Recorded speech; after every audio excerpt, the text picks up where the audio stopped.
I'm excited to announce and introduce our speaker, Jeff Belkora. Jeff is an academic, a writer, and a consultant in both the financial services and healthcare fields. As the founder and director of UCSF's School of Medicine's Patient Support Corps, he helps patients and families navigate major medical decisions. His new book, Deal, Discovery, Engagement, and Leverage for Professionals, tells the story of how he successfully translated his work in healthcare to the financial services field. As a consultant, he provides advisors with discovery and decision support tools which significantly improve the outcomes for their clients and their own businesses. Jeff is a professor at UCSF. He holds degrees from Brown and Stanford University in applied mathematics, statistics, and engineering. Welcome, Jeff. Thanks, Martin. Well, thank you, Kirsten. I just met Kirsten recently, in fact, yesterday. We've been working together by telephone. She was on the committee that arranged for me to be here. And I've been so well hosted and supported. I really just feel fantastic about the FPA. And I want to tell you just a little humorous story about our first interaction. When I arrived here, I landed and I was looking for her, and she was so kind to text me and tell me what she looked like. So this is a window into somebody's self-perception, right? And so I got this text, and Kirsten said, well, you should look for me.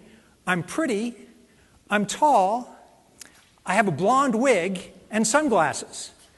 And I thought, wow, FPA doesn't mess around. I got my own secret agent. And, I thought, plus, she's confident. I like that. And as it turned out, and this reminds me of the joke about the boyfriend this is a true story, actually. I read this recently. The boyfriend who tells his girlfriend, I am ready to make a commitment to you. I'm not going to see anybody else. I'm going to be exclusively seeing you in this relationship. And the girlfriend says, well, wait a second. I'm not ready for that. This is too soon. I'm not ready to be exclusive like that. And the boyfriend says, nobody said anything about you. I was just telling you how I feel. That's confidence, right? So as it turned out, when I looked back over the text message, I had misread part of the text, and Kirsten had a little typo in there, which is just, kind of a reminder of how communication can, go off a little bit. So it turned out she was saying she was pretty tall and blonde. That was my error. I inserted a comma, pretty, comma, tall. She was pretty tall, blonde, and then she mistyped with, and I read it, it was typed as wig. So this kind of explains a lot, right? And it reminds me of the third grade kid who was doing a project on koala bears at the zoo, and he wrote, the koala bear eats, shoots, and leaves. Now that's a James Bond koala bear for you too, right?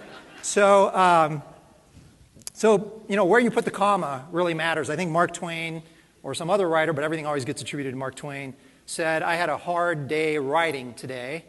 In the morning, I added a comma. And in the afternoon, on further reflection, I took it back out again.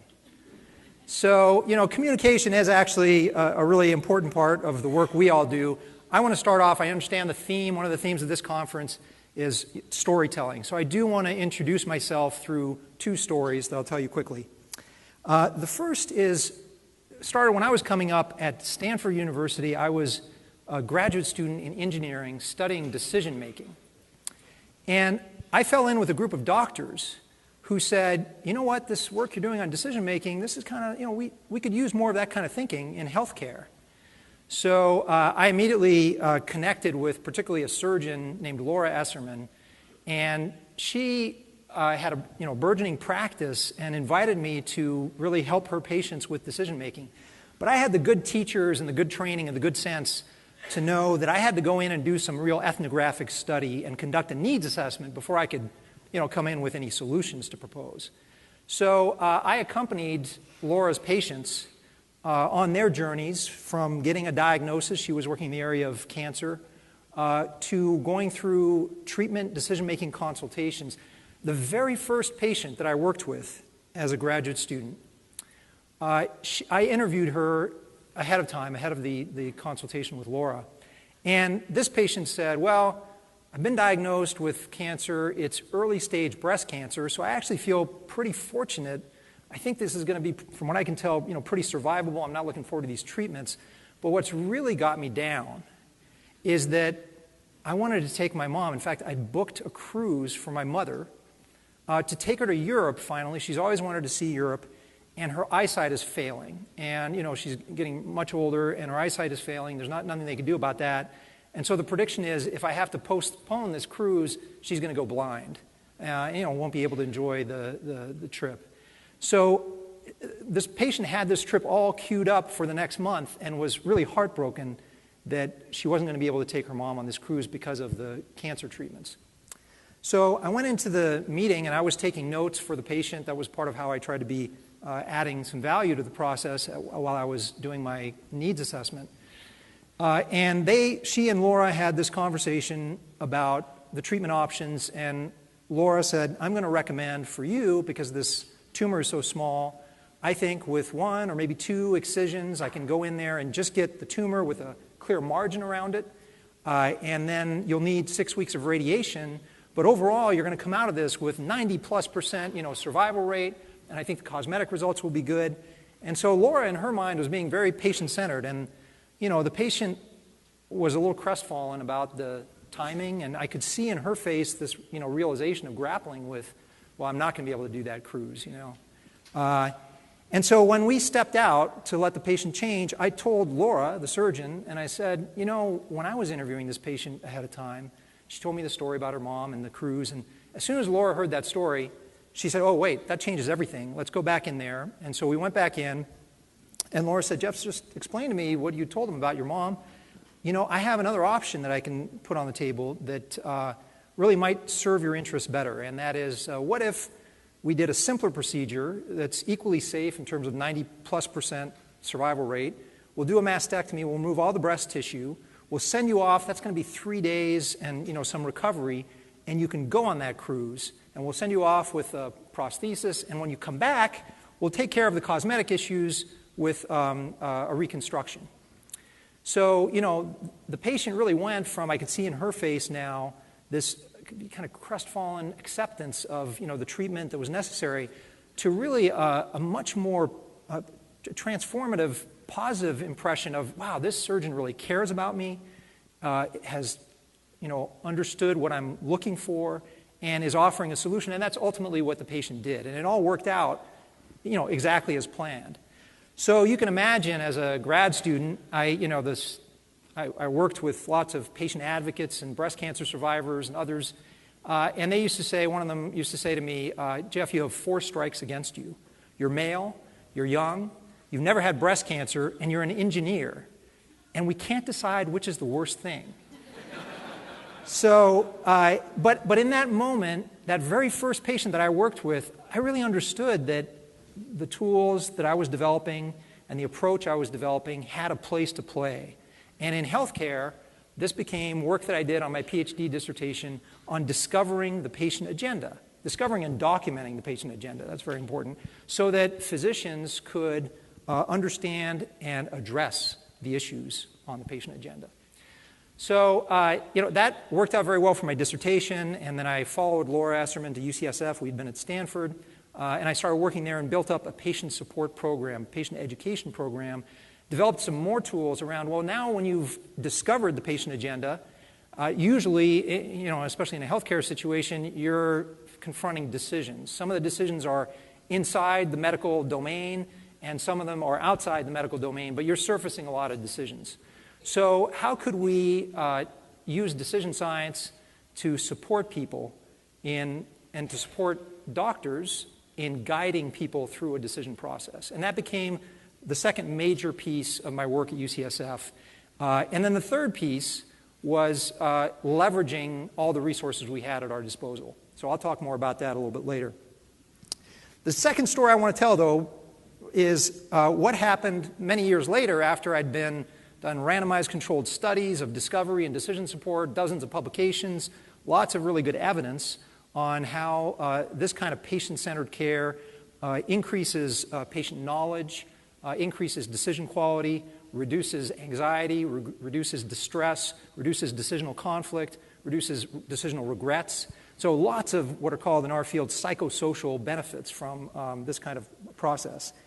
And in 2012 or 2013, I got a call from a gentleman named Kevin Hoffberg, who runs marketing PCS at Russell Investments. And he'd been following all this work, and he said, you know, what you do with helping doctors guide patients to good decisions, it's exactly what we're trying to help advisors do with their clients. Advisors then being the financial health doctors to their clients. And so he said, we want to work with you to help you translate this work into financial services. So in both of these conversations, they were life-changing conversations for me, because in both cases someone was saying, you know, the way you're approaching this problem over here, we need to be doing more of that over there. And it started with me as an engineer working in healthcare, and now working from healthcare to financial services. So that's been a tremendous gift, and I've been happily taking advantage of all the opportunities that have come along with that. And from Russell's point of view, they introduced me to a registered investment advisor in Long Beach, California, Halbert Hargrove. It's a firm with $4 billion under management, and their CEO and chairman owner, Russ Hill, is a real innovator and early adopter. You know, from a diffusion point of view, when you're looking to spread something relatively new like this in an industry, you want to have someone like Russ on your side. And Russ immediately saw the possibilities and said, all right, we're going to install the discovery process. We'll start with that. We're going to install that at our firm. And I'll just point out the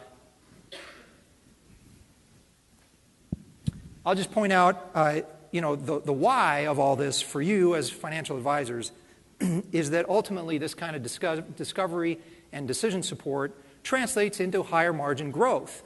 Now, when most people hear higher margin growth, the word margin sounds like it's about your business, but it's actually about your clients primarily, and the margin they need for their mission. And when you back that up, the margin you need for your mission as advisors. And I come out of a school of lean engineering where, you know, when you have a client need, you get very radically client-centered about meeting that need, and you do absolutely everything that addresses the client need and absolutely nothing that doesn't address the client need. That's the spirit of lean engineering. And that's what allows you to sustain high margins and grow business. So with Halbert Hargrove, I'll get more into this later, but just to give you an example of what I mean by high margin growth, it was using the discovery process with prospects that were referred by their custodian, and we measured the results and found that we could really wow the prospects with a discovery process that demonstrated our commitment to them and increased their commitment to the firm through the close rate, which we measured, which doubled. And we did all of this by telephone, and we leveraged junior staff. So that's what I think is the opportunity when you use this kind of lean engineering philosophy. And the place that I've found the most success translating this work from healthcare is in what I like to call the sales and service cycle in your businesses. So the sales and service cycle is the client journey that starts with the client being referred or self-referring, and then making a decision to join or not join, which shows up as your close rate, and then to make an ongoing decision to bring you their assets, and whether they get retained, whether they retain as a customer or not as a client, and whether they consolidate their AUM with you, and then additionally, if they refer other prospects, other potential clients to you. That whole thing to me is a huge engine of value and growth, both for the client, because you're going to be discovering and addressing their decisions, and for you and your firm. And people pay, I think, attention to each of these steps. And so you want to have a high close rate. You want to bring on AUM, consolidate, retain, get referrals. But the other piece that isn't always as appreciated is the power of velocity in this cycle. That if you can do all this faster, that's going to generate margin for your clients and margin for your mission as well. So that's essentially what I'm going to be talking about today, and that's where the title of my book comes from: Discovery, Engagement, and Leverage. That's the A in deal. And so we're not going to be able to cover all of it, but I'm going to give you some of, I hope, the highlights. And certainly a core highlight is understanding this dynamic of why would we have good business results from better discovery and decision support. Why are these so radically client-centered in terms of surfacing the client agenda and addressing real client needs? And it's because clients like to see that their trusted professionals are demonstrating commitment. And so working backwards, the one way you can do that is by assisting with their decisions. And the way you can assist with their decisions is by discovering their agenda. So that virtuous cycle of demonstrating commitment is what increases your client commitment. And the reason it's actually hard is because what is driving clients, what's driving the client agenda, what I call 5 life drivers, these things are mostly unconscious. Clients are not always aware of them. So the first one is somatic. And I want to give you an example from healthcare again, because this is a dramatic example. I think you'll remember it. We recently had a patient helivaced into our hospital from the Central Valley whose spine had fractured. And so she was at tremendous risk of paralysis. And they brought her in with her husband, and my program got this call saying, this woman is facing a lot of dramatic decisions and is going to need some assistance. And the reason the decisions were so dramatic was the spinal fracture had occurred because of a metastatic cancer going to the spine. And in the same week that she found out that this cancer had metastasized, weakened the spine, created this fracture, and threatened paralysis, this woman also found out that she was pregnant. So this created a decision situation where she's at the hospital bed, and she is surrounded by specialists from maternal fetal health, neonatology, OBGYN, medical oncology, and the hospitalist who's trying to, bring some semblance of order to all these different specialists. And each of the specialists are bringing their colleagues in. There's 9 people around her bed. And so I sent one of my student interns, who I've trained in this process to facilitate this process of discovery and decision support. And we ran our program with this patient, and the decisions were dramatic because the options on the table included surgery to really remove the cancer and fortify, the spine. But that, of course, you're talking surgery in a delicate place, could actually create paralysis and could also create problems for the fetus. Or they could go in and not remove the tumor, but put in cement to stabilize the spine and hope that would sort of arrest the fracture. The cement was potentially toxic to the fetus. Or she could be immobilized and take her chances with bed rest, which was probably safer for the fetus, but had the risk of this fracture progressing and paralyzing her. So this is a particularly dramatic and extreme case where somebody is facing tremendous decisions. But I want to use it to illustrate these 5 drivers, because when you're in a situation like that, the first thing is your somatic response. And where you're driven by your emotions and stress and the limbic system and your instinctive reactions and the fight or flight instinct and all those things. So somatic drivers you see also in financial services on the emotional side. People become aware of those. The second major driver is social, and we heard a little bit about that from James Clear, the environment, the importance of the environment. So social includes, you're in a hospital bed surrounded by people who have white coats on and fancy degrees and use a lot of jargon, and they are advocating, usually if they're specialists, they're advocating their specialty and their approach. And so you're getting a lot of conflicting information, and it's very challenging, and that shows up really as pressure as well as support. And you have other factors, the husband, family, my support program. Most models of decision-making along these lines leave out the third one, which is spiritual.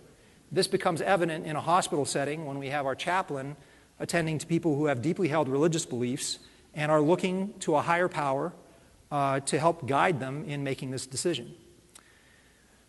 And then the next driver in this model is internal. So sometimes you're looking outside for a higher power, other times you're looking inside introspectively. This is the identity that James Clear talked about, the soulful decision-making, your self-image, and how that builds up over time and leads you to a certain momentum and a certain set of responses. And then there's the scientific which is looking at the data and the analysis and rationality. And, so you can see in a situation like our patient, surrounded by doctors, giving her advice, with the chaplain there, with her own sense of identity and how she would approach this kind of thing, and then also trying to factor in all the evidence, the data that was being presented. And I like to use this last driver, the scientific driver. I think actually that just using it in terms of evidence and data is a mistake. That the most important aspect of the scientific approach is its ability through critical reflection to integrate the others and to challenge or embrace the somatic responses. Sometimes they need to be challenged, sometimes they need to be embraced. To challenge or embrace the social pressures and environment, to challenge or embrace the spiritual or the soulful, or even, reflecting back on itself, the data and the evidence that you're seeing. So being scientific, to me, is a way of helping people reflect critically on all of these drivers. And I think that's what advisors do generally. And so a lot of my work is to try to put more structure and more rigor into this process of critical reflection. Okay, so I'm going to talk a little bit about discovery. And the model I have here is an iceberg. And the iceberg, the thing about the iceberg is that only a little bit of it is above the water. The rest of it is unconscious or preconscious. So whenever I'm training, my team to talk to a patient or financial advisors to talk to clients, I'm always asking them to start with the 7 plus or minus 2 issues that are on the patient's or client's mind that they can access, that are easily accessible and shareable. And to just start there, that's the most radically client-centered thing you can do, and write them down without interrupting. So it's tempting to go off on item number 3 and provide your point of view on it. Or it's tempting to spend the rest of the time on item number 4 because it just seems like such a high priority issue for you, the professional. But when you do that, you don't get the full agenda. You don't even get the full tip of the agenda. So that's the first thing, is scribing is the first of a 4-part process, protocol for discovery. And then the second is, once you've gotten the 7 plus or minus 2 issues, to go back over each of them in turn and just ask for elaboration, especially on the ones that are a little vague. And what this does is it demonstrates commitment to the client agenda by really listening and revisiting an issue and asking for more information on it. And clients, patients will start to melt the iceberg. They'll start to thaw. It builds confidence as they disclose things that you're listening, and the disclosure becomes a cascade, and you go deeper and deeper into the iceberg. Item number 3 in the discovery protocol is actually where most professionals start. Even, they're very well-intentioned, and they have a checklist that covers, it seems like, everything that a client could possibly want to talk about. And so this is our discovery process, and let's go through this checklist. I don't really have a problem with that. I think checklists are fantastic. It's just that they need to happen third. That you don't, in my book, to be client-centered, you don't lead with the checklist. You use the checklist third because then you're at a point where you've built up a lot of disclosure, you've gotten most of the iceberg on the table, and you're able to say to the patient or client, you know what, I have this checklist of things that might stimulate further thinking. So let me run through, let's do a lightning round and free association on these topics that I'm going to throw out at you. And I've seen this very well done. I've seen Wells Fargo priority cards that I think do a great job with this. There's financial life planning. It's a fantastic job with a lot of this stuff. So some of this is just rearranging existing practices a little bit and putting them in a sequence that's going to be perhaps most productive. And when I say productive, I mean producing the client agenda. That's what I mean by productive. This is, to me, productive listening is something different than active listening. It's productive listening is where you're listening in a way that stimulates more and more disclosure from the client.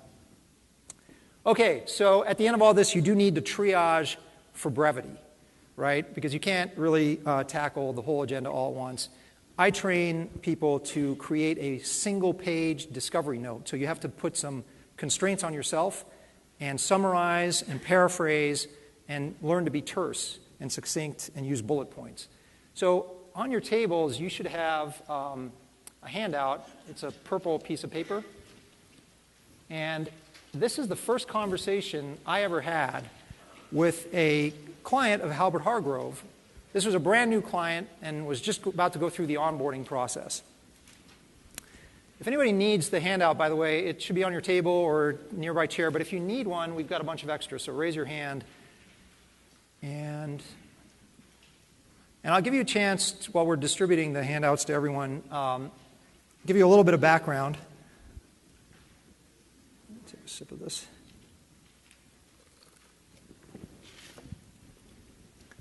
So the background here is that Russ Hill liked, all the work I'd done in healthcare and was looking to implement it, but we agreed that I would start off by performing these discovery interviews myself before we trained anybody else.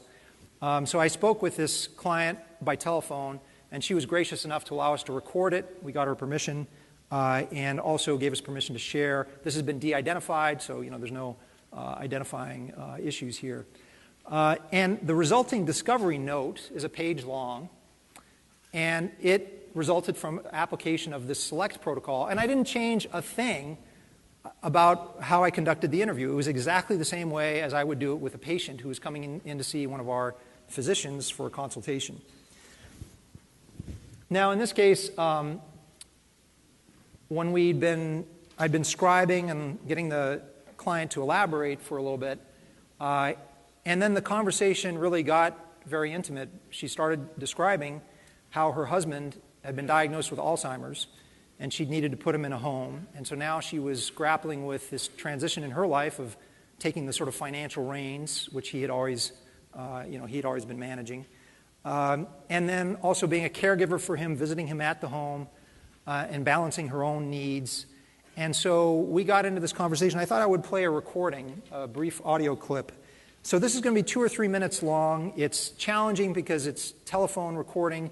So please give it your best attention. We're very lucky that this client has agreed to share this with everyone.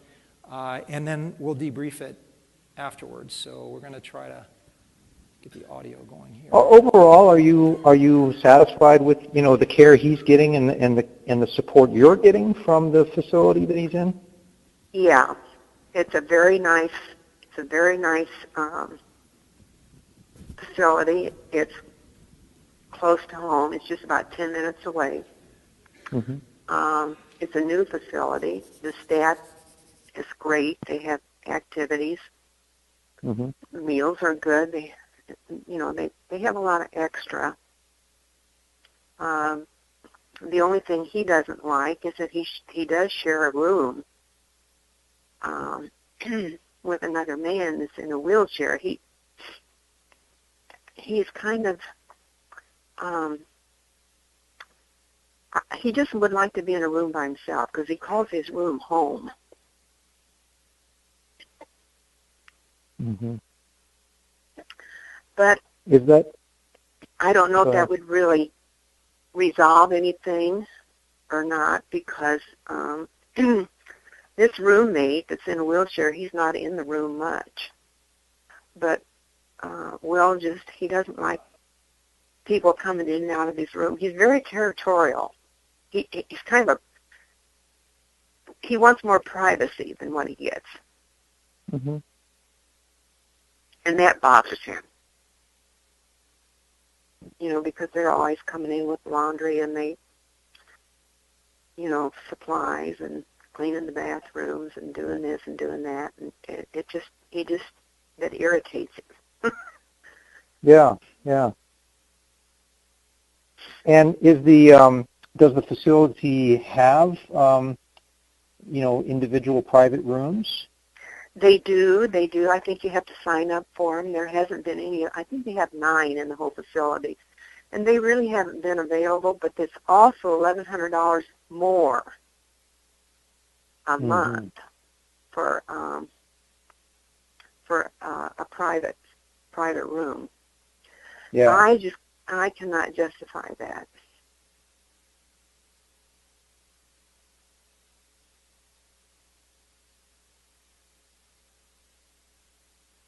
Take a few seconds and jot down your reactions to this clip of the discovery interview. Just free associate, and then we'll use your reactions in the Q&A session. I'm going to go another 15 minutes with some prepared remarks, and then I'll leave some time. But please write down a few quick reactions.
Okay, so I just will share a couple of the reactions that I had the advisor on the phone with this client, and then we shared the note with the team, and their reaction was, wow, we had no idea about a lot of this. This was a much deeper dive and a much deeper amount of disclosure than they had got so far in bringing this client, from a prospect to a client and then onboarding her. So this was powerful for them because they formulated a lot of ideas and strategies about what they could do for this client. And one of the touching, reactions that the lead advisor had here was, he said, he considers his room his home. He's 80 years old. He has Alzheimer's. He's not going to have a very long life expectancy, unfortunately, and maybe even less time that he's going to be much aware of, as far as we can tell, of his room and these issues.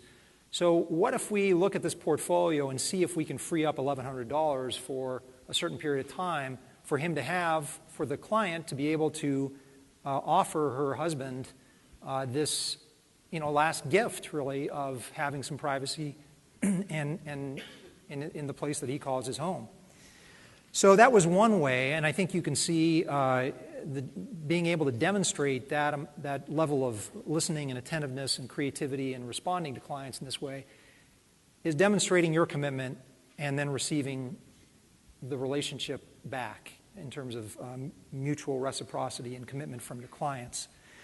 So more generally, we took a look at advisor behaviors at this firm and said, let's draw a heat map of how they're conducting discovery interviews. So the way this kind of heat map works is along the x-axis we have the exchange that you're at in the conversation. An exchange is like when the advisor talks and then the client talks. That conversational round trip, that's one exchange. And so initially on this map you can see in blue this is a stacked graph. On the y-axis is the time. And so you can see that the advisor doesn't say much in the beginning, the client talks, and then the advisor says something in orange, and the client responds, and so on and so forth. Overall, I would characterize this, just not even having done anything else with it, just looking at the heat map, this is obviously a professional-centered interview because the professional talks more than the client. So the professional is talking here, and this is a discovery interview they're conducting, and they're talking 54% of the time. And one of the reasons there's not more client disclosure is because the advisor is only asking questions in 26% of the exchanges. So these are some simple metrics that we can use to quantify and get kind of an idea of what's going on in conversations like this. And now here's after training in this select process. So what I like to do is go back and forth. So watch what happens to the icebergs. The blue is the client talking. Now the client is talking 73% of the time. And appropriately, the advisor is talking 27% of the time. And the advisor is asking questions in 63% of the exchanges. So I often get the reaction from advisors that they do a good job with discovery. And my question back to them is, how do you know? So my clients love me. That's the other thing I hear. Well, they may love you, but that's not the question I was asking. The question is, how are you doing discovery? And so we actually did a pretty formal study, which is written up in the Journal of Wealth Management 2015 summer edition. And we looked at training initially a small group of advisors and even junior people. And we had them run their baseline, their current practices, how they would normally conduct discovery interviews with 12 real clients and 18 simulated clients. But the simulated clients were pretty realistic because they were employees of Russell Investments who were looking for advisors. And we said, hey, we're going to run you through, just be yourself. And consider the discovery interview as a way to get to know Halbert Hargrove. So what we found is that on most of the metrics we looked at, advisor inquiry, client disclosure, advisor self-rating, this was on a survey of what are your discovery interview competencies like, and client rating, we found increases from before training to after training. And then we took the discovery process and applied it with 3 teams to competitive referrals by the custodian, who was basically had clients who were looking for more comprehensive wealth advisory solutions. So, and in that case, we measured the close rate from these 3 advisory teams for 18 months prior to training, and it was 22%. And then we measured it for 12 months after training, and it jumped to 47%. And this is from using the select discovery process in team-based interviews by telephone, where the most junior person on the team was facilitating and administering the discovery interview process, the select process. And everyone was taking notes and not interrupting and sitting on their hands and being quiet. That was the hard part. So this created 25% excess client closes compared to what would have happened if they'd had just continued the baseline 22% close rate. And so that translated into tens of millions of dollars of assets under management, hundreds of thousands of dollars of recurring revenue. And that's, where I get gratified by this work. The most important thing is that they were surfacing decisions that they were helping clients with. And so let me show you that. What happens when you're doing these discovery interviews is there's a lot of decisions that are, of course, occurring within the portfolio, and there's financial investment decisions and all those kinds of things. But you're also surfacing all the spice of life decisions that are occurring in people's lives. So whether it's going back to grad school, starting a new business, serving on a board, buying a recreational vehicle instead of renting a vehicle every summer, building a woodworking workshop, or restoring, one client was thinking about restoring cars with his son. These were the kinds of decisions that we were then able to say, all right, we've got a process also from the healthcare arena called scoped. And so the scoped process is, like SELECT, it's an evidence-based protocol. We've done dozens of studies and taken patients like the patient I mentioned with a spinal fracture through this process for helping professionals guide the patient to a good decision. And so we're starting to use this now in financial services as well. So I want to walk you through the 6 steps in Scoped on that client who was thinking about starting a new business. So Scoped is an acronym. The first step is situation. This is like every problem-solving technique in the world, I think, has the wise advice of start with the key facts that you can agree upon before you start to get into the uncertainties and complexities. So the first step in this process is, for this gentleman, he's a physician who specializes in hospice care, and so he writes that he's currently teaching, he has a consulting practice. He found, fact number 2, found a potential software development partner who could really bring software to bear on his consulting engagements in a way that would really leverage his work with clients. But he lost momentum after some organizational changes with the software partner. So this scoped process is a progressive way of walking a client through telling their decision story, right? We're in the storytelling. So step number 2 is this situation has led to this choice for the client, which is, am I going to focus on the new business opportunity now that it's stalled a little bit? I'm now at this kind of inflection point. Do I try to reinvigorate it? Or do I just go back to my existing practice and continue to grow that and certainly give up the software development at least for the next 6 months? So the objectives, that's the O in Scoped. In order of priority, I understand from this morning you can only have one priority, so that'll be the first objective. But the others are in order. And this gentleman's feeling was that he wanted to create a legacy in his work.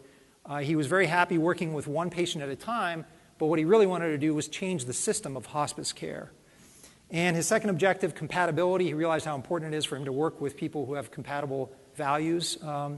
And then the third objective was mobility, being able to work anywhere.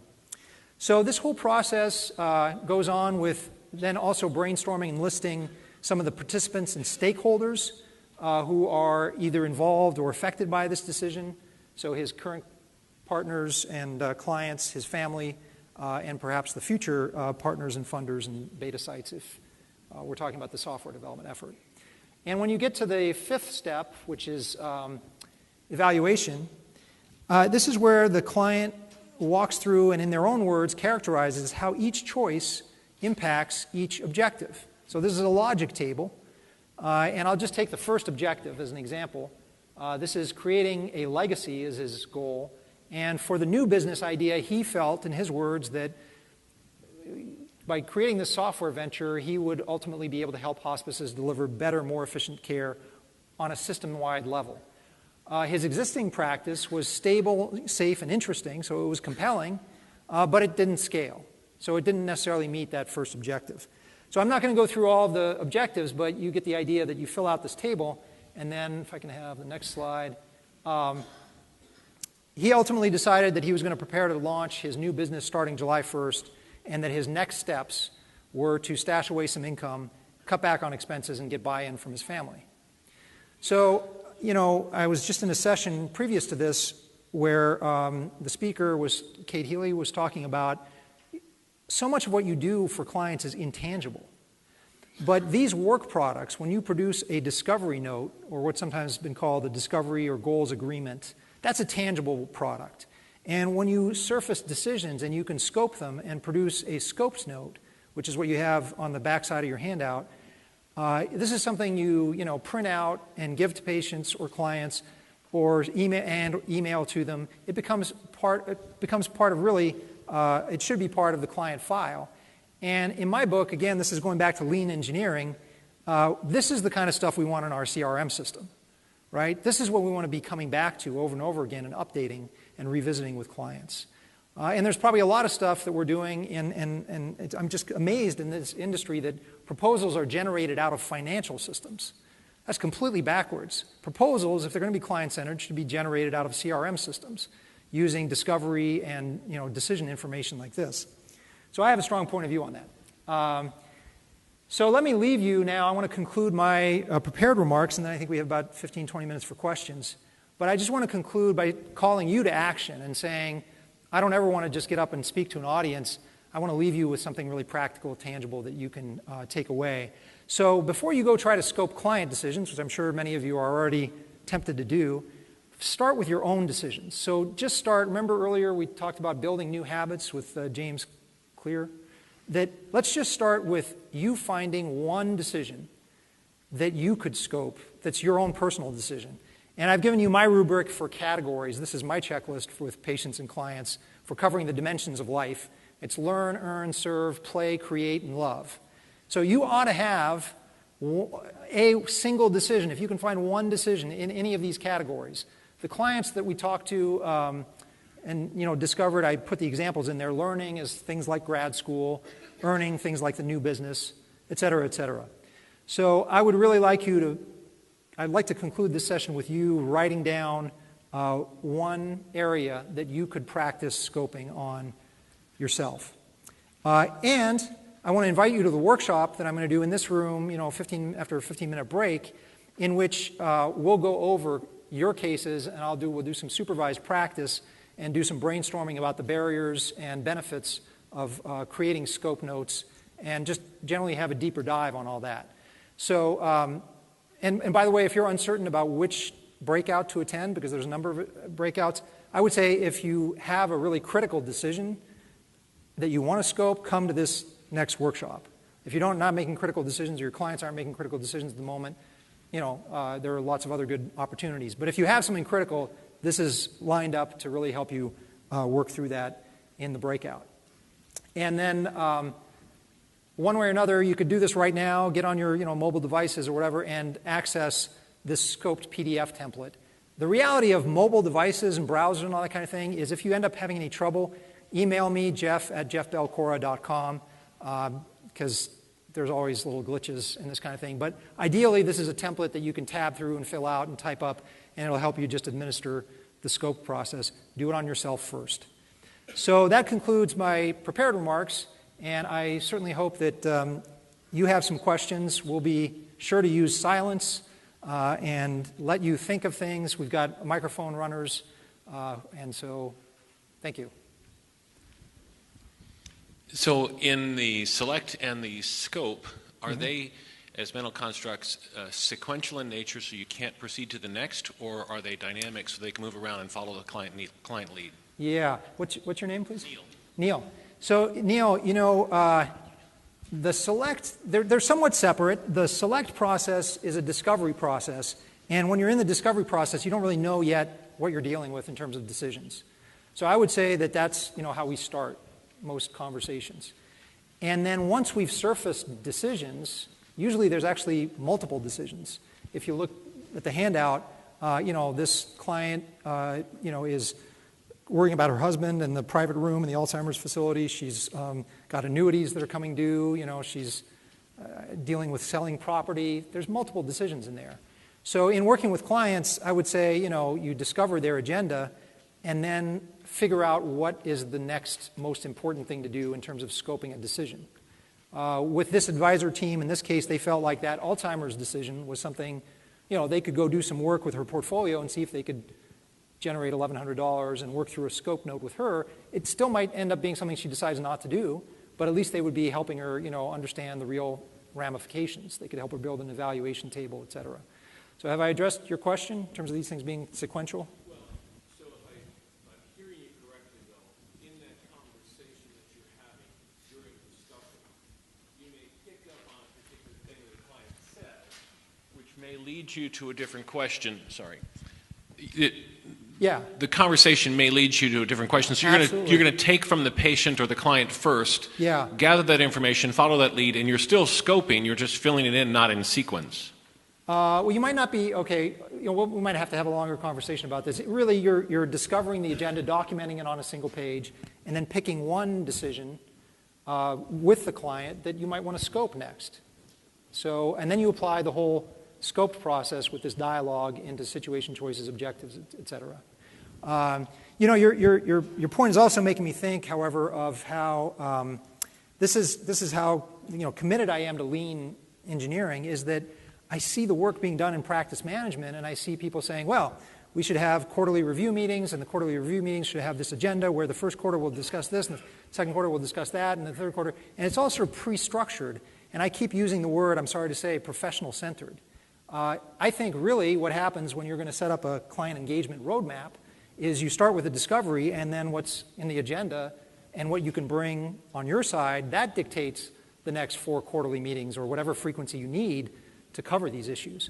So I think there's, as I say, there's some waste and inefficiency in people over-engineering solutions that clients are not asking for and overlooking issues in the iceberg that clients desperately need help with. And obviously I'm not the only one to have that realization, but I come at it from this kind of lean engineering perspective. Yeah, I'll point here and hope you get it. Thank you. So the select handout isn't clear as to how the process was followed, right? So could you go through this discovery note and identify the 7 issues, plus or minus 2? Okay, so this is a topic that I cover quite extensively in training, and I'll give you a little preview of it. But what we do is we teach people to generate and this is why this process works well on the phone, by the way, is because I want the interviewer, the facilitator, to be typing as they talk. That's what I was doing on the recording. And the nice thing about that is it shows up as silence when I'm typing, which actually lets the client think and maybe ensue further disclosure. That's when you get a cascade. So it's actually a beneficial thing to do these interviews by telephone. There's other reasons I can get into on the power of the telephone. But so what you do is you type 4 versions of the select discovery note. You're seeing the triaged version. That's the 4th version. But there's a scribed version, which has 7 plus or minus 2. Then there's a laddered version, which has sub-bullets expanding on each elaboration point. And then there's the checked version, which has responses to a checklist. So I can definitely go back to my files and show you version 1, 2, 3, and 4. I'm not going to do it right now, but it creates an audit trail for the interview. Plus, we record the interviews. Yeah. So is that responsive? I mean, on some level, if you're motivated, we can talk about training, and I'm trying to make that available online and get that spread more easily. It's also richly described in my book. I mean, it's I don't have time to do sort of everything up here. Okay, thanks. Other questions? Raise your hand high because I'm looking out in the lights.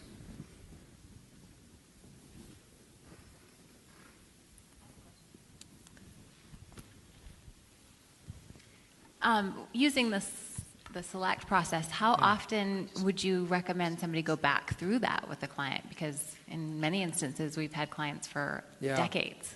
Yeah, and so when I started working with Halbert Hargrove, and now I've done some work with Mariner, we've seen many applications, possible applications.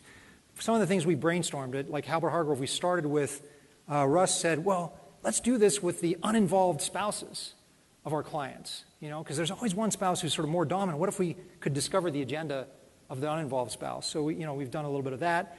What about doing this with brand new clients? We did it with prospects. What about when we have new clients, who haven't maybe gone through the process as prospects? And then rediscovering our existing clients. I ended up doing an interview with one of Russ's oldest clients, and he listened in on the phone, and he just couldn't believe all the stuff that his client was telling me that he hadn't heard. So I think there are a lot of applications. It's a good question. We can only have one priority, right? So what should be? I think that will vary depending on people's practice. What is the first thing to do? And I think this also fits in with other practice management initiatives. I know that many people in this profession are getting a lot of value out of the nuts and bolts of practice management around triaging your client base, and that kind of goes hand in hand with discovering their needs and whether you're the right person to meet their needs and whether you can do all that at the right margin to create value for them as well as your own organization. Yeah, we got another question. I wanted to know if your book is on sale here. I as a lean engineer, I've decided against bringing a lot of copies to conferences. So I have a solution for you, which is get it on Amazon. Okay. And I have book plates with me. So the book plates, and I will. This isn't what you were asking, but I just thought, this is how I would sort of address not having the book here, which is I will sign a book plate and personalize it, and then you can stick it in the book or on your Kindle. Okay.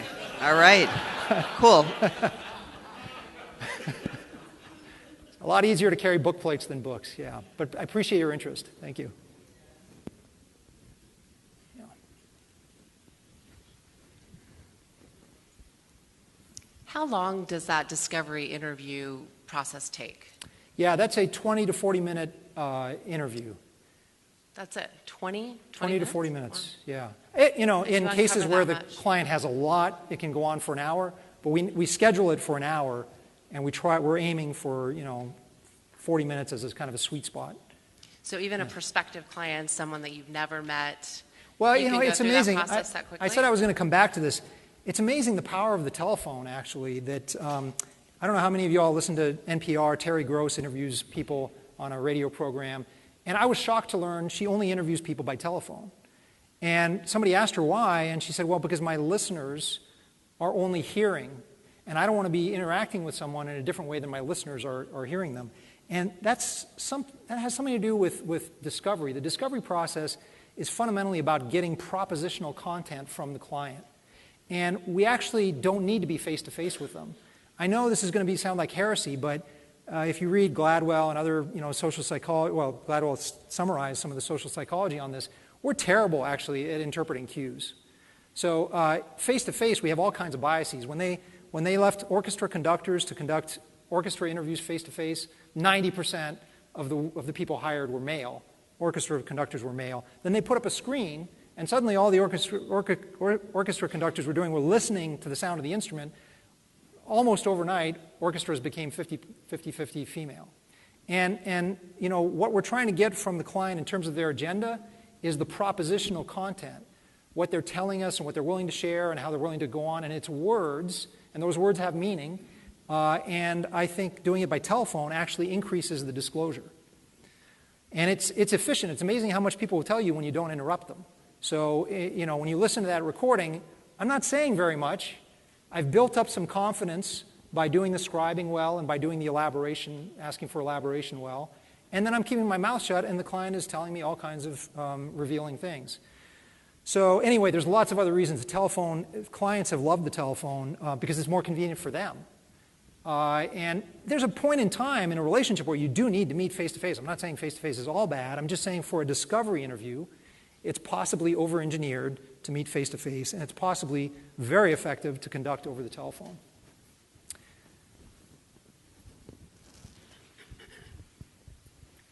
Can you speak a little bit to your training? process? My training, yeah. So this is something that I've done this training for probably a decade in healthcare. So I built a curriculum for training, select, and scoped. And started with exclusively in-person workshops. And then for obvious reasons have now migrated to having an online version of the curriculum. So in financial services, I've now run Halbert Hargrove through the online version, which is actually a very experiential. I say it's online, but here's the sort of 3 steps in the curriculum. The first step is you go out and record a baseline discovery interview with either a client or a simulated client. And if you can't find a client or a simulated client, I'll provide one. But that's the first thing to do, because I want to hear and I want you to transcribe your own interview, your own baseline practice. And then we'll, debrief what you're already doing and try to, point out what we think of as your strengths consistent with the select model. And then you'll run through about 12 hours of slow motion exercises where you're watching video and listening to audio of me conducting the select process one step at a time, and then you're writing exercises. So that part is a little bit more of the conventional online training. And then the third part of the training is you go and record another interview, this time using select, and you transcribe that, and we debrief that. And it's competence-based certification, which means we'll just keep doing that third step until you're competent. And typically it takes people 1 or 2 tries to really be able to demonstrate competence in this select process. So, you can certainly do all this by yourself. I would highly encourage people to record conversations and transcribe them. Transcription is really important, and I make you do it if you want to take this course, because learning enters through your fingertips. You can transcribe only a fifth as fast as you talk. So you're going over your own conversation with a client in slow motion, and it's entering through your fingertips. And when I was at Stanford, and I was doing a lot of this as a graduate student, the president of Stanford at the time said, "I'm an evolutionary biologist, and I'm here to tell you that the purpose of pain is to prevent the recurrence of stupidity." And I experienced that in transcribing my interviews, where I had to take my own stupidity and transcribe it in slow motion. That was painful. And it taught me, for example, I would find myself, I don't know if you noticed in the recording, I would be transcribing a recording with a patient, and I would hear myself interrupting the patient just as she was about to tell me something really important.